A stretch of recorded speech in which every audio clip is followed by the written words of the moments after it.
Hello,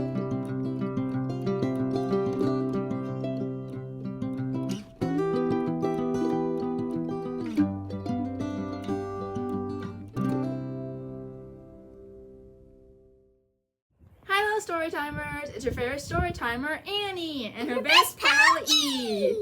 And happy St. Patrick's Day! Yay! And as a special treat for St. Patrick's Day, E found Curious George by H.A. Ray. Curious George.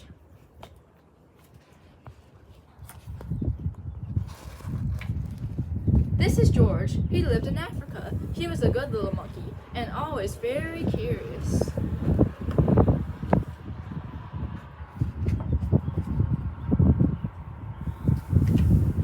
One day, George saw a man. He had on a large yellow straw hat. The man saw George too. What a nice little monkey, he thought.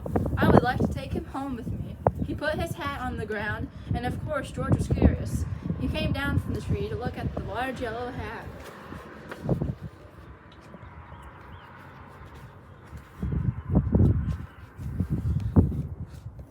The hat had been on the man's head. George thought it would be nice to have it on his own head. He picked it up and put it on.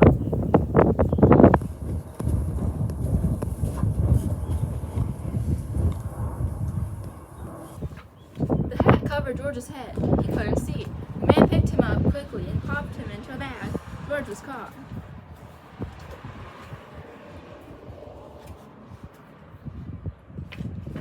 The man with the big yellow hat put George into a little boat, and a sailor rowed them both across the water to a big ship.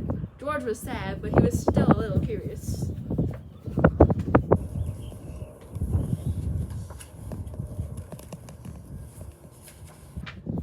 On the big ship, things began to happen. The man took off the bag. George sat on a little stool, and the man said, "George, I am going to take you to a big zoo in a big city. You will like it there. Now run along and play, but don't get into trouble." George promised to be good, but it is easy for little monkeys to forget.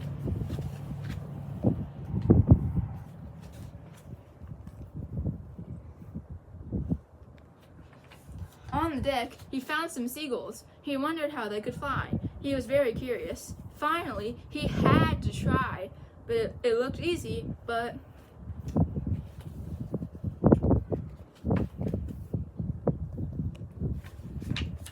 oh, what happened? First this, and then this. You can see that George is drowning. Where is George? The sailors looked and looked. At last they saw him struggling in the water and almost all tired out.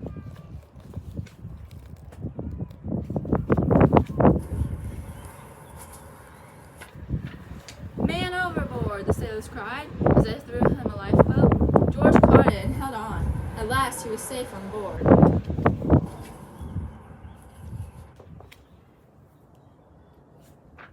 After that, George was more careful to be a good monkey, until at last the long trip was over.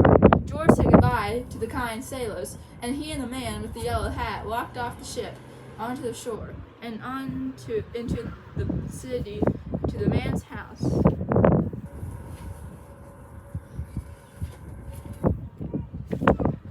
After a good meal and a good pipe, George felt very tired. Oh no, George is smoking. Remember, kids, not to smoke. He crawled into bed and fell fast asleep at once.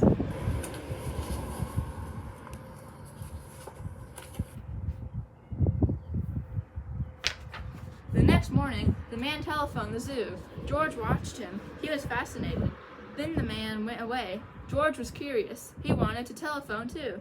1, 2, 3, 4, 5, 6, 7. What fun!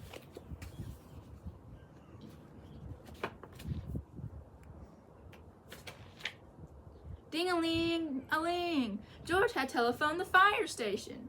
The firemen rushed to the telephone. "Hello, hello," they said, but there was no answer. Then they looked for the signal on the big map that showed where the telephone call had come from. They didn't know it was George. They thought it was a real fire.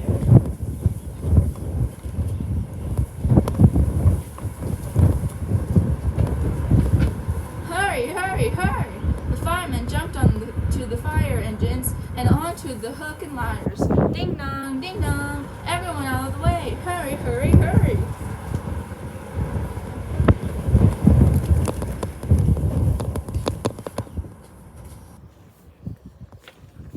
The firemen rushed into the house. They opened the door. No fire, only a naughty little monkey. Oh, catch him, they cried. George tried to run away. He almost did, but he got caught in the telephone wire, and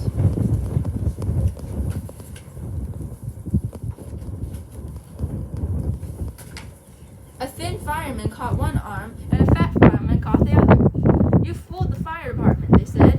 We will have to shut you up, where you can't do any more harm. They took him away and shut him in a prison. Oh no. Remember, kids, all bad little monkeys go to prison.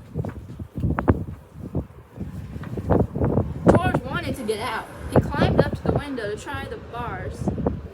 Just then, the watchman came in.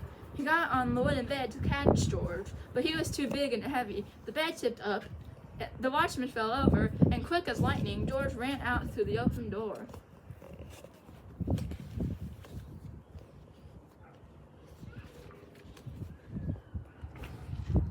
He hurried through the building and out on the roof, and then he was lucky to be a monkey. Out he walked onto the telephone wires. Quickly and quietly over the guard's head, George walked away. He was free. Down in the street outside the prison wall stood a balloon man. A little girl bought a balloon for her brother. George watched. He was curious again. He felt he must have a bright red balloon. He reached over and tried to help himself, but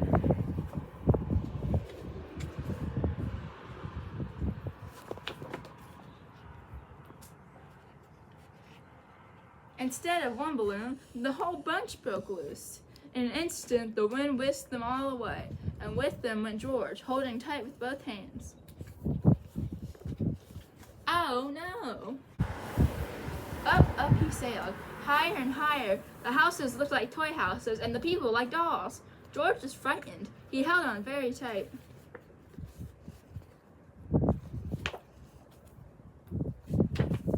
At first, the wind blew in great gusts. Then it quieted. Finally, it stopped blowing altogether. George was very tired. Down he went, bump on top of a traffic light. Everyone was surprised. The traffic got all mixed up. George didn't know what to do. Then he heard someone call, "George!" He looked down and saw his friend, the man with the big yellow hat.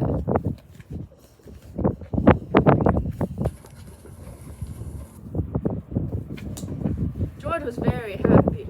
The man was happy too. George slid down the post, and the man with the big yellow hat put him under his arm. Then he paid the balloon man for all the balloons. And then George and the man climbed into the car, and at last away they went.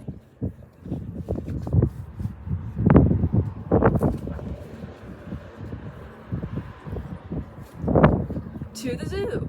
What a nice place for George to live.